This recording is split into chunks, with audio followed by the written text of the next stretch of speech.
Good morning and welcome to the First Universalist Church of Rochester, where we are called to nurture the spirit and serve the community.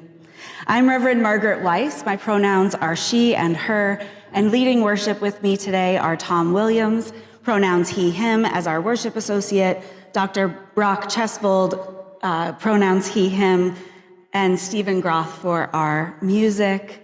McCormick Chu, pronouns he, him, providing tech support, and Karen Labraco, pronouns she, her, for our online ministry team. If you're here for the first time this morning, we especially welcome you. Thank you for making it to this worshiping community. We have a visitors form that can be found in the chat for our folks who are online and can be accessed by scanning a QR code in your pews or the back of your order of service if you're here in person. So please fill out this form if you're new to us today so that we can offer you a welcome beyond this service. Before we take a moment to turn to our neighbor, let us take a moment to turn towards our online folks, the camera, and offer a wave to greet our online worshiping community. If you're online, please pop into the chat to offer a greeting. And please wait to share any joys or sorrows until later in the service so that they'll be visible to those of us here in the sanctuary. Now, if you're here at First Universalist, let's take a moment and turn to our neighbor and offer a greeting.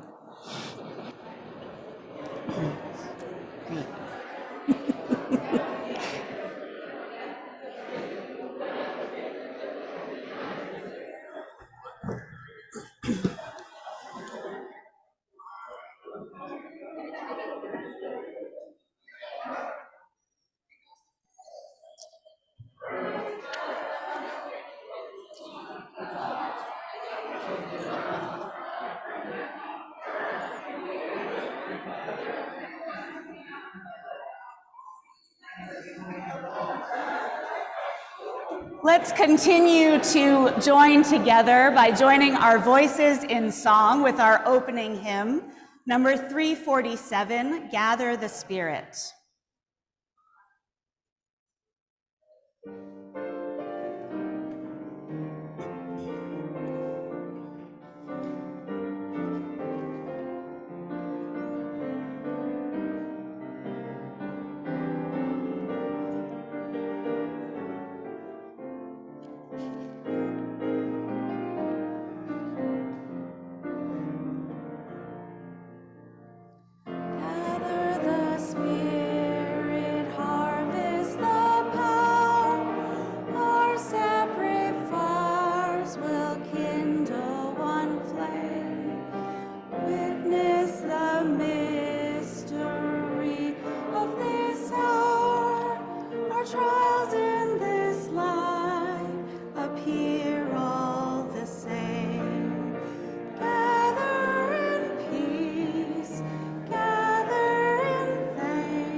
let's do this verse with a smile. Gather the Spirit growing in all, drawn by the moon and fed by the sun, winter to spring and summer to fall, the chorus of life resounding as one. Gather in peace, gather in thanks, gather in sympathy now and then, gather in hope, compassion and strength, gather to celebrate once again.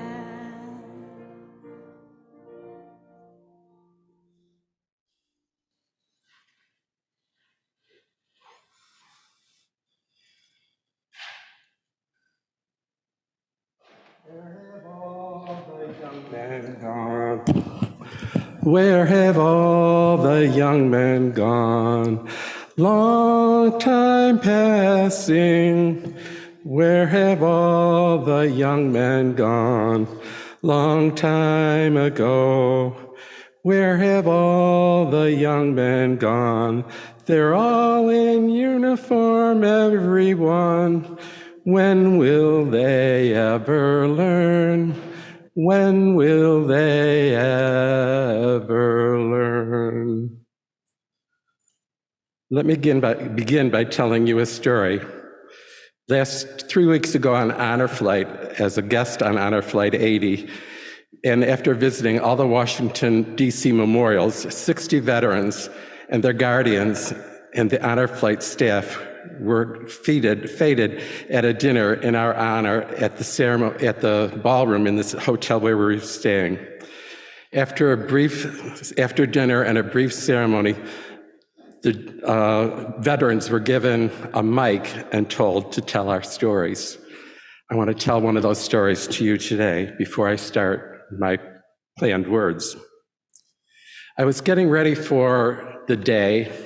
I had poured water from my popcorn popper that I had heated the water in to shave, and I was looking out through the screen on the hooch, and I saw a mama-san out there in her hat and her silk black pajama type pants and her oriental top. And she was starting to go about her work when a bulking GI came by and he said, "Hey, mama-san, Charlie Kong come to play coup last night?" And she said, I know Bic, which means I don't understand. And he looked at her and said, "No Bic, BS, mama-san." And she said, I know BS. And then he made a disparaging remark about her country, Vietnam. And she looked at him, this little 4'8" woman, this big hulking guy, and she said, "This my country beautiful. You are a guest here. You go home." To that, whenever I hear the song, our hymn here, "This is my song," and I hear the lines, but other lands have sunshine too and clover. I remember that day, and I believe it might have been the beginning of my 30-year journey to Unitarian Universalism. What did I learn on Honor Flight? As a young, naive, barely 20-year-old, I was dropped off at the Buffalo airport by my parents and my 9-year-old brother, sending me off in uniform to fight in an unpopular war. They did not come into the airport to make it easier for all of us to say a quick goodbye. My father had guilt about that for a long time until I brought it up and said it was the best thing he'd ever done for me. I was not a soldier's soldier. I did not want to be there. I was merely doing my duty to my country. I did not waste time. Spit-shining boots, a quick buff with a little black polish was enough to get me by. That pretty much became my mantra: get by as easily as possible with at least effort while doing a good job. Anyway, off to war I went. I had a desk job in the casualty branch of 4th Admin Company, 4th Infantry Division on Campanari in the Central Highlands just outside Pleiku in South Vietnam. I did nothing heroic, just my 7 days a week work and perimeter guard every night, about every fourth night, all night, a 365-day tour. I never wanted a hero's welcome home. In fact, I remember writing home at the end of my tour to tell them, please don't have any fanfare, no balloons or signs welcoming me home all over the house. I just wanted to come home. They respected my wishes with some disappointment. I came home as one individual, not a whole unit of men, so there would not be a parade of welcome from the town, and I was A-okay with that. Yeah. I lost my place there. It flipped at me.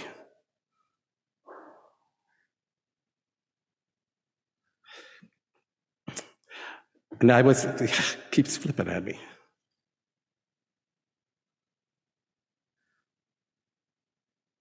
Where'd it go? And I was okay with that. Being the center of attention was an uncomfortable thing for this now 21-year-old man.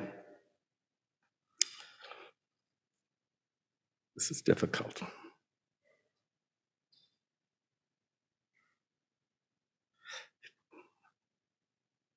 Where is it? There it is. Now zoom ahead 55 years to the 76-year-old man. Again, I'm setting off in a sort of uniform. This shirt, this pants, the whole outfit. And we all had to wear it. All 60 of us had to wear it on honor flight. 60-year-old men, 60 old men in wheelchairs with gray hair or no hair. Where had all the young men gone? But I'm still feeling like that not so soldierly 20-year-old soldier, thinking I can handle this. I'm not going to be emotional. I was just a clerk. I served. I'm done with it. No big deal. Thousands did the same thing. But here's what I learned. My service did have meaning. My service was of value. My service was appreciated, even without the spit-shine shoes.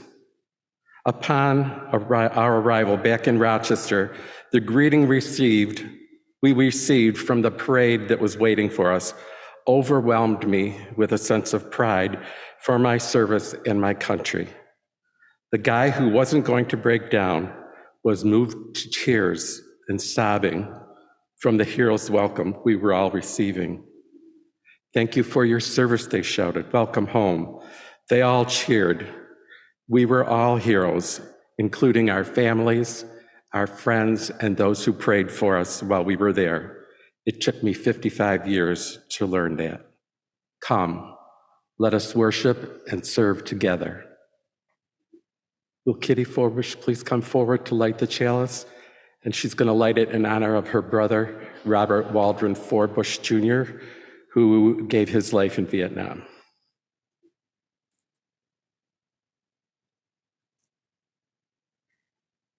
As we light this chalice, and first you just let us say, and in your homes, let us say the chalice lighting words. May we be a people of welcome, here to grow in heart and mind and spirit. And may we reach out to serve our community. Please rise in body or in spirit and join me in our affirmation of faith, followed by our doxology. For truth and service is its prayer, to dwell together in peace, to seek knowledge in freedom, to serve humanity in fellowship, to the end that all souls shall grow into harmony with the source and meaning of life. Thus we do covenant with each other and with all.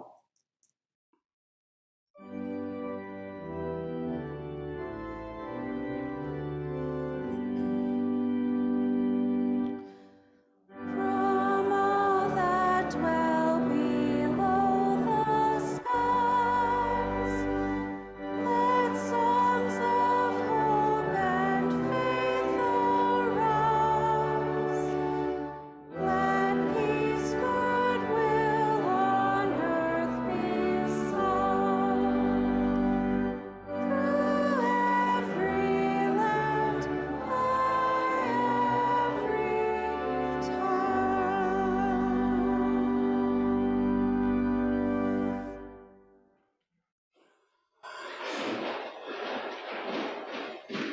Our generosity of giving, even the smallest amount, brings life to both the giver and the receiver. For it is in the giving that we receive. This Sunday's offering is received with gratitude for all the gifts we receive in this church so many of us call home. You are invited to give online by scanning the QR code in your pews or to drop an offering into the offering basket. For folks online, please click the link in the chat below to give to First Universalist Church. Thank you for your generosity.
So our story this morning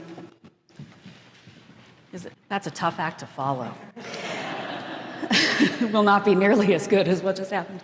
Our story this morning is focused on this idea that we're going to be exploring together about being a beginner, what a beginner's mind requires, right? So this story comes from the Zen tradition, and there's many different ways to tell it, but I'll just tell you the story the way that I want to tell it. So once there was a Zen master, and this woman was the wisest around, and folks would come from near and far and visit her to hear her wisdom and to learn from her stories and to hopefully find a way on the path to enlightenment. And one day this scholar came to see this wise Zen master, and he said, "Oh, please help me find the path to enlightenment." And she said, "Okay, have a seat." And she began to speak and to share and to tell stories. And this man, he said, "I think what you're trying to say there is," and then he mansplained her. That's traditional. That's in the traditional Zen tradition version, mansplaining. No, I'm just kidding. But he would interrupt her. He would share his story. He would say, actually, I don't agree. And so finally the Zen master said, "You know what? We're gonna have tea." And she made tea, and she poured him his tea. And she poured it into his teacup, and then it overflowed into the saucer, and then the saucer overflowed onto the table, and then It overflowed over the edges of the table and onto the floor. And he said, "What are you doing? Can't you see that the cup is full?" And she said, "You are this teacup. You're overflowing with what you know, what you think you know, how you see things, and there's no space for anything more. Your teacup is overflowing. Come back to me when it's empty." So I tell you this story because our teacups are overflowing. If you're like me, you've been trying to take it all in, all the information. There's information coming from all directions. We are not at a shortage of information these days. And what I want to invite us to do is not to let go of those things that we know deep in our core being, but help us find a way to create space, to learn, to take new ideas in, to listen to those who may think differently from us, so that we can make it through, because really it's the only way any of us will. So I hope that image stays with you, this overflowing teacup, and may we all find ways to create space to let more in. And now we will transition to a time together where we will share the joys and sorrows of this community. I invite you into this most reverent time. If you'd like to, if you could place your hand over your heart, it may help you to hear these things from a more heart-centered place. As we place stones into a bowl, I'll read aloud the joys and sorrows of our gathered community, and those who are online are also invited to share your joys and sorrows in the chat. First, I have a joy that Richard Reed is at home recovering from a successful hip replacement this past Tuesday. He's doing well. A joy from Ed Deller. Ed is celebrating 1 year since his heart surgery and is grateful for all the support from this community. And a joy from Greg and Kate and Axel and Lute. We are so happy to be welcoming Jana from Germany to the USA as our 10th exchange student. Wow. And as we drop one final stone into the bowl, it represents all the joys and sorrows left unspoken in the silent sanctuaries of our hearts. May we all be held in the heart of love.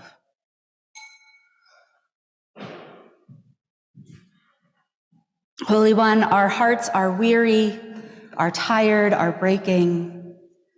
Our hearts are stretching as they're pulled and pushed, bruised and battered by all the suffering and brokenness and pain.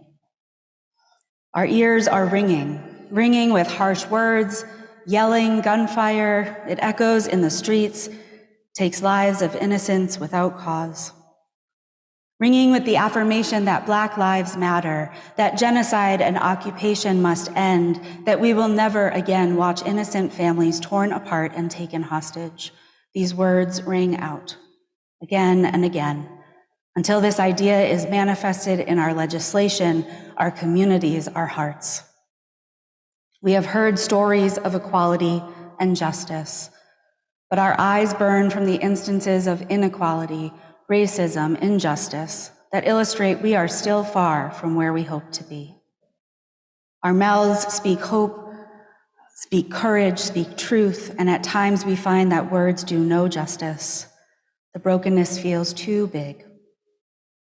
Our bodies, our collective bodies built for lifting one another up and built for holding one another in love, are being used against each other as weapons and ammunition for hatred and fear.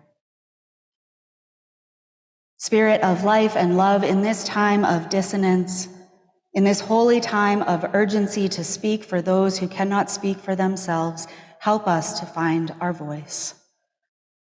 Help us to see beyond this brokenness to a time of healing and true community. Help us to remember that the only journey toward healing is one that is paved through humility, acceptance of responsibility, and counteracting complacency. Ours is not a solitary journey, but one taken together, bolstered by deep listening and deeply rooted in love. May we find the strength needed for the journey here, in this place, and in all places where people gather for love, humanity, and justice. We ask these things in the name of all that is good and holy and true. Blessed be. Amen.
In her book, Becoming, Michelle Obama writes about her experiences as a woman in America, as a Black woman in America, as a lawyer, a first lady, a spouse, a mother, a daughter, the many other identities she's held and holds currently.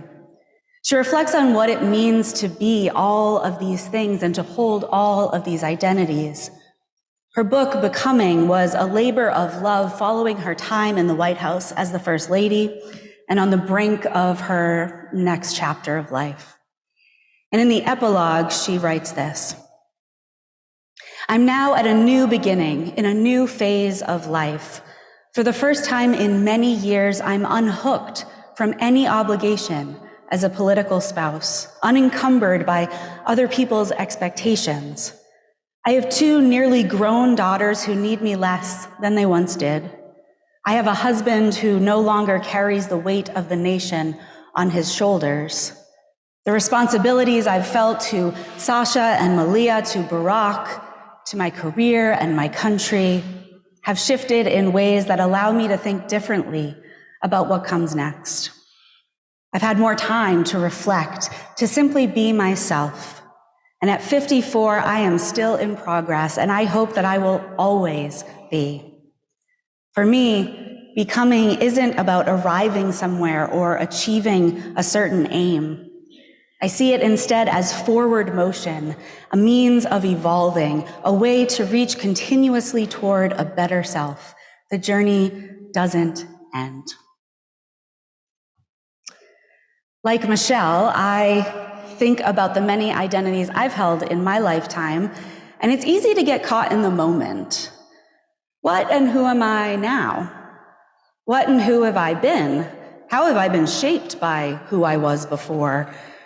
And what things have remained constant in my life? And which identities have I held that it didn't really seem to matter, but now they live at the very, very front of my consciousness? I have been a sister, a daughter, a cousin, a granddaughter, a friend, a student, and a teacher. I'm a white cisgender woman who is a birthright citizen of the United States. Currently, I am able-bodied. I'm an auntie. I'm queer. I've been an athlete and a musician. I've been an advisor and an advisee. I've been a cocktail waitress, a receptionist, a camp counselor, a shelf stalker, a professional counselor, a minister, and for about 6 hours, a cashier at McDonald's. It was a rough day.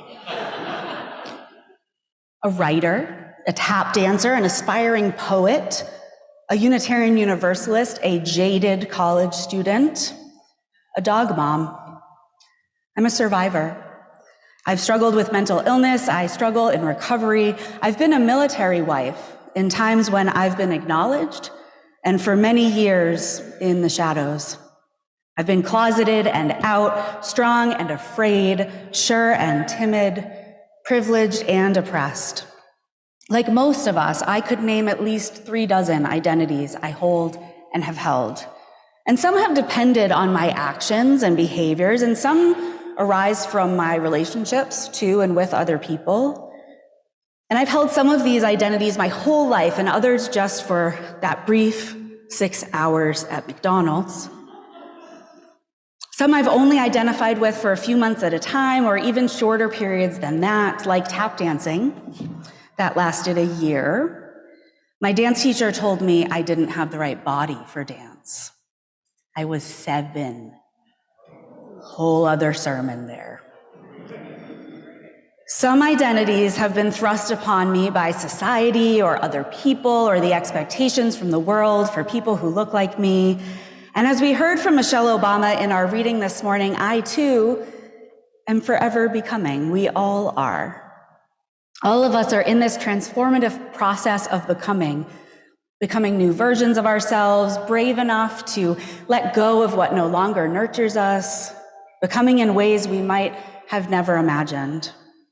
All of us are in transition in one way or another.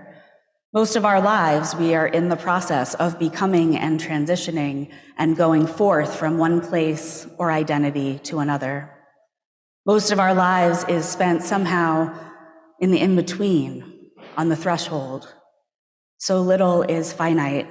It seems like we're often beginning all over again, probably more often than we'd like to. Now, one of my favorite parts in Michelle Obama's book is when she's exploring this question that we ask children all the time. What do you want to be when you grow up? And she writes, now I think this is one of the most useless questions an adult can ask a child. What do you want to be when you grow up? As if growing up is finite, as if at some point you become something, and then that's the end.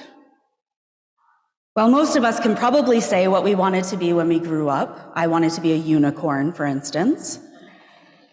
It was less realistic than I imagined. We can probably admit that most of that was based on what we knew about the world. For some of us, knowing what careers are most lucrative or stable was important. Or we decided we wanted to do what the people we loved did. We wanted to emulate the people who we respect and the people our society respects. And so we focused on what the external world wanted us to do, and we worked hard to do it and to be it. And for others of us, we chose our path based on need and necessity. What would help us find stability and reliability in a world shifting under us? The expectations were set out, and for many of us, that brought comfort and solace in a world of uncertainty. Now, hopefully, we know more about ourselves and our world. Maybe not. But I wonder what it might be like if instead we tuned into ourselves and listened deeply to what we are bringing to the world that is unique and beautiful and necessary in its own way. As Howard Thurman once said, don't ask what the world needs. Ask what makes you come alive and do it. Because what the world needs is people who have come alive. Or, as the poet David White said, you must learn one thing. The world was made to be free in. Give up all other worlds except the one to which you belong. Sometimes it takes darkness and the sweet confinement of your aloneness to learn anything or anyone that does not bring you alive is too small for you. Anything or anyone that does not bring you alive is too small for you. If this is true, if it's true that we must focus on what brings us alive, what makes us come alive, what helps us to show up fully as ourselves, then it must be true that those things will shift and grow and change over time, which is like our faith tradition. Unitarian Universalism is a living tradition. It is a living, breathing thing. And this means that, like each of us, our faith, our ideas will shift and grow and change over time. Our beliefs are expected to move and grow and change as our understanding and knowledge grow. We're expected to let some of those ideas go, gather up others along the way. Like we learned in our story this morning, we have to make space in our teacups for new ideas and insights. Indeed, our shared UU tradition is, like us, becoming each and every day. And as it does with each of us as individuals, we often find ourselves in our congregations feeling like we're starting all over again. And this may also mean that our identities within our faith tradition may shift. There may be times when we've identified as pagan and earth-centered or Christian, resonating with the stories of Judaism or the lessons from the Upanishads or the Quran. There may be times when we identify as atheist or humanist or agnostic or pantheistic. And fortunately for us, our Unitarian Universalist faith is large enough to hold it all. And we're encouraged to never stop exploring and searching for meaning in the world. We're invited to bring it all, even if it's new to us, even if we're beginners, even if we're still figuring it out. Similarly, we are rooted in a tradition where the foundation has been constant. The affirmation of integrity, reason, wonder, love. These do not shift. This means that for those of us who've remained committed to a particular belief system, each time we read or chant or hear a scripture verse or a story, we might learn yet another new piece of wisdom within it. Revelation is not sealed. There's always a continued unfolding of meaning and inspiration and calling and becoming for all of us and for our world. The journey never ends. This is when I'm reminded of the spiritual practice of labyrinths, an ancient circular symbol that represents a journeying inward to our center before journeying back outward again. Most recently, I walked a labyrinth with my colleagues, and we were invited to place at the center of the labyrinth an object we needed to release. And others were invited, if they wished, to take that object from the center, if they felt so moved or needed it for the next part of their journey. What a beautiful image. I think we do this time and time again in our lives. We lay down what no longer speaks to us or brings us to our best or favorite selves. And at other times, we pick up these unanticipated gifts that help us find our way back to our center. In those moments, we choose something new, a beginning, without knowledge of how it might shape our lives, with a commitment to a beginner's mind. A beginner's mind requires that we abandon those ideas of who we are and who we're meant to be. Requires that we open ourselves to the possibility of something new in a world where we have a freshness, a fresh set of eyes. A beginner's mind requires a journey inward where we might connect once again with our childlike wonder, that openness to fall and brush ourselves off and get back up and try again. Where we can choose to abandon the fixed mindset that we will always be one way and adopt a growth mindset that we can learn and grow and expand. And perhaps that journeying inward is also a tuning in, a listening deeply to what makes us come alive, and a promise to revisit ancient and holy ideas, whether from religion or those ideas we hold within our minds time and time again. Perhaps it's the acknowledgement that we may never stop meandering through our lives, finding twists and turns and new identities to pick up and put down. Maybe it's all of this, realization that we do not journey alone, that there are invisible heartstrings connecting us each to the other in this messy and wild journey. Because we're all becoming in some way or another. We're deciding what to carry forward, what to lay down, discerning the next steps, the next right thing, the next forward motion, pulling us to our future selves. And this is what it means to live a life. Most recently, I gently placed down the mantle of parish ministry and picked up a notebook and a pen. I've returned to the classroom, and as it turns out, I am the second oldest person in my program. Moving from ministry to the world of public policy feels at once like a natural transition and also a strange jolt into an entirely different world.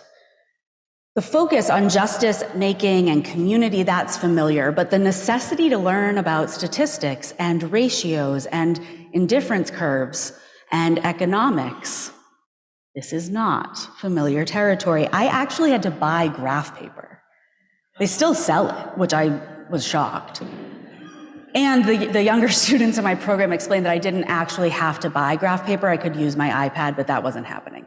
I bought graph paper because I had avoided math purposely, like on purpose, for 20 years. There I was, drawing my graphs and my figures and figuring out statistical results. And I have found myself wondering what in the world I was thinking to try something new at this point in my life. And yet this past year has been invigorating and challenging and exciting and fun. I've forged friendships with people from all over the world. I've learned skills I never thought I would need, never mind understand. And I've learned to lean into humility, to ask for help or clarification instead of pretending that I know it all.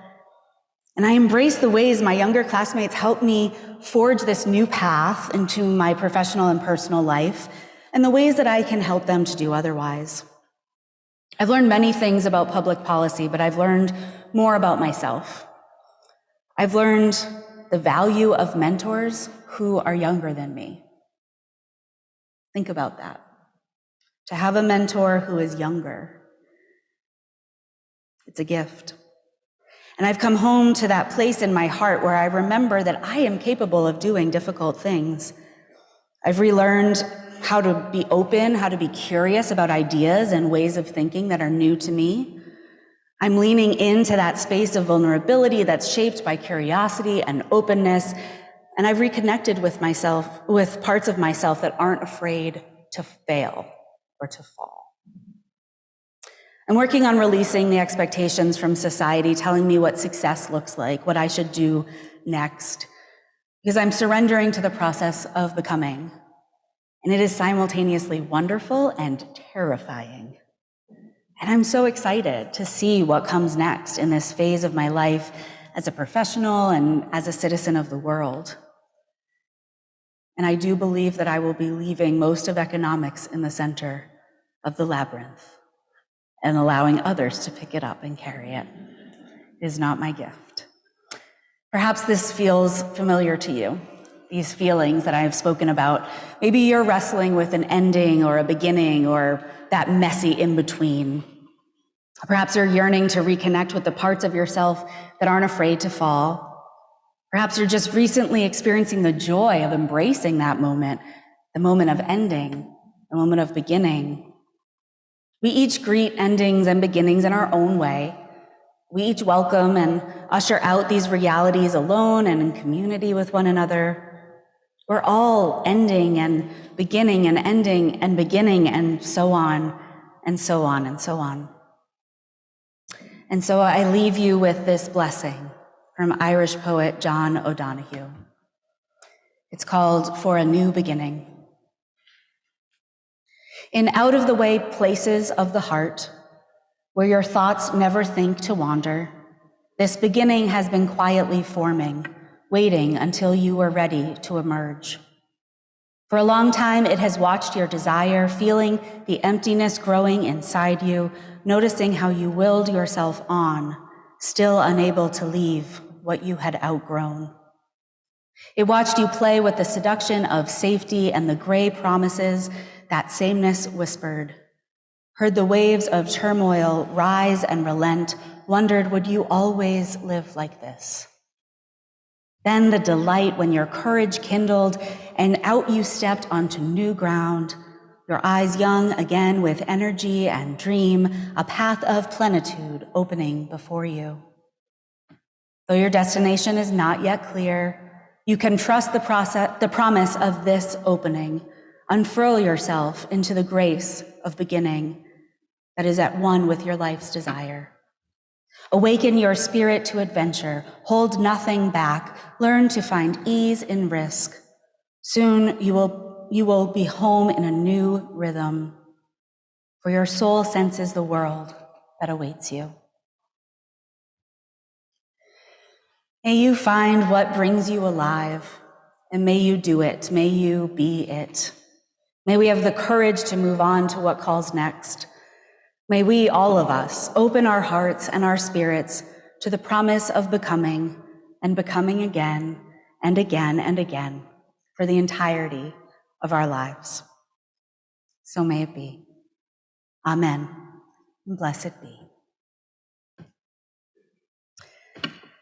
If you'll rise in body or in spirit and join in singing our final hymn, number 298, Wake Now My Senses.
Join with each pilgrim who quests for the true. Honor the beauty and wisdom of time. Suffer thy limit and praise the sublime. Wake now, compassion, give heed to the cry. Voices of suffering fill the wide sky. Take as your neighbor both stranger and friend, praying and striving their hardship to end. Wake now, my conscience, with justice thy guide. Join with all people whose rights are denied. Take not for granted a privileged place. God's love embraces the whole human race. Wake now, my vision of ministry clear. Brighten my pathway with radiance here. Mingle my calling with all who will share. Work toward a planet transformed by our care.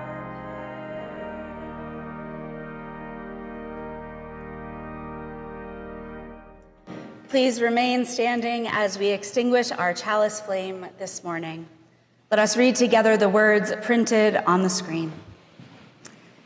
We extinguish this flame, but we keep its light in our hearts with its message of love and justice, taking it outside these walls to the world we live in until we are together again.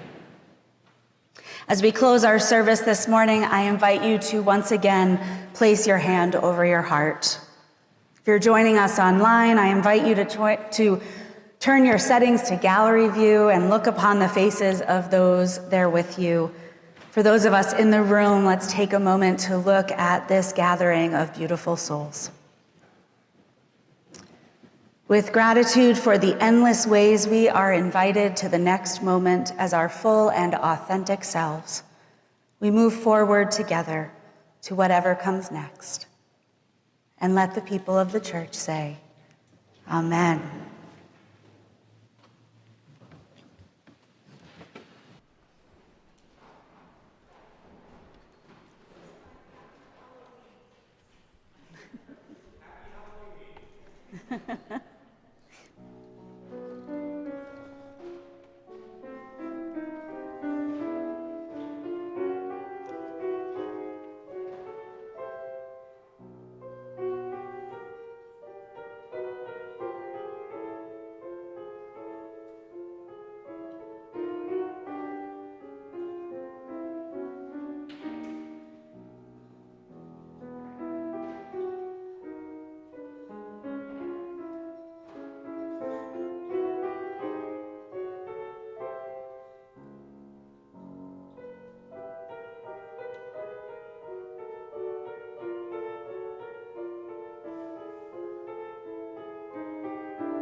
Mm-hmm.